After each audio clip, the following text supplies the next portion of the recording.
Hello, welcome from Painter and Decorator York, and this video is about how to paint a room from start to finish, and it's for you DIYers out there and some of you professional painters that need to take notes. Okay, so what we're really looking at is you've received a quote from a professional painter and decorator and you think how much, or times are quite challenging for some financially, so you want to have a go and actually tidy a tired old kitchen up, make it look nice.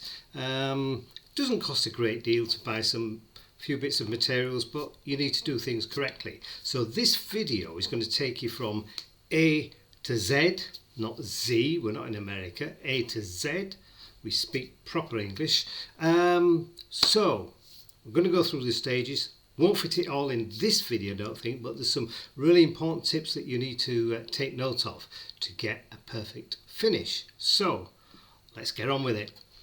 Okay, so where do you actually start? So I'm going to go through each stage, if you like, of what you need to be doing, because we're going to look through the steps you need to take when you actually walk into that room, into your kitchen, and think, right, now where do I go? Okay.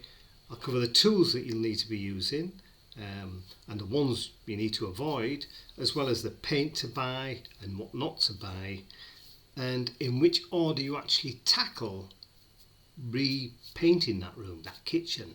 So here we go. Number one, you need to clear the room out. The number of times we've gone along to do a job, you walk in and they think, oh, can you paint around these ornaments and all sorts of things. You clear it all out, get it out of the way, because you don't want to be bothering with it. Seriously, just clear it all out. Now, if you're going to paint ceilings, walls and woodwork, these are the stages that I use and you should be using if you're a DIYer and a professional, by the way. So you need to be sanding everything that needs to be sanded, looking for any imperfections in walls, skirting, doors, windows, all your woodwork, really looking at this and taking your time with it.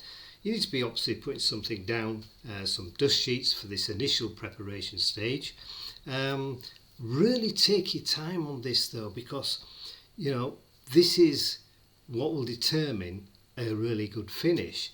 You can put paint on as good as you like, but if underneath is not so good, what's the phrase?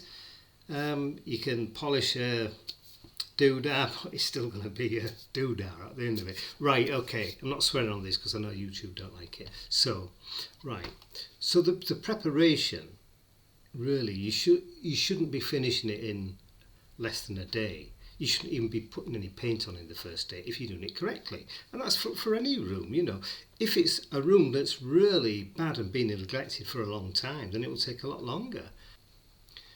After completing all the prep work, you need to get, what I have is a soft sweeping brush. I go around and all the ceilings, down the walls, all the frames of the woodwork and everywhere, sweep it all down. Then I use a vacuum cleaner, hoover to hoover all around, the ones with the little attachments on, with the brush on, go around all the windows, clear it, you don't want any dust in there whatsoever. And then obviously you do the floor last, taking up your dust sheet, taking it outside, don't just do it over the lawn like some decorators do. Then go back into the room, and what you're actually looking to do next is use a sugar soap solution. You don't have to mix it yourself now. You just buy it ready-made. You go to any Screwfix, Toolstation, whatever, in the little bottle, squeeze it all, go around, do everything, all the woodwork, do the lot. Really take your time wiping it down, getting your little toothbrush out. And I mean, I'm so pedantic when I actually do these things. People think I'm a little bit crazy with it, but it really makes a difference. Once you've done this with the sugar soap, leave it for a little while, and then you get some fresh, just clean water and a sponge, go around, sponge it all off, because you don't want to be painting over sugar soap. Once you've done it with the water, cleaned it on, sponged all down, you need to be leaving it then to dry a little bit. Now you need to get all your dust sheets down. It's not really a tip, it's an obvious thing. If you're painting in a room that has carpet down, make sure it's a dust sheet or something that has, it's non-absorbent, it's not going to go through. A number of times I've seen where people just use a sheet and you drop a blob of paint on it, it'll go through and it'll stick in your carpet. But obviously we're in the kitchen, most kitchens tend to have some laminate, some tiling of something on the floor, so it isn't as bad, but you may as well cover it because it's only causing yourself more work when you're finished. So it's all covered.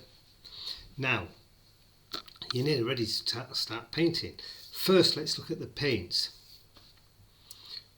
For walls and ceilings in a kitchen, they say you should look at a silk finish as opposed to a matte finish. And I think this is a bit of an old wives thing, this, oh yeah, you've got to have wipeable walls. The matte emulsion now is quite wipeable, probably silk or specifically made for kitchen paint. I feel it's a bit of just a gimmick, if you like, or something that the paint manufacturers come up with, or special kitchen paint. I don't think it needs to be in most kitchens unless you're particularly dirty. But you can use a matte. Most people like a matte finish, a nice clean matte finish, because it does look cleaner. There's no question about it.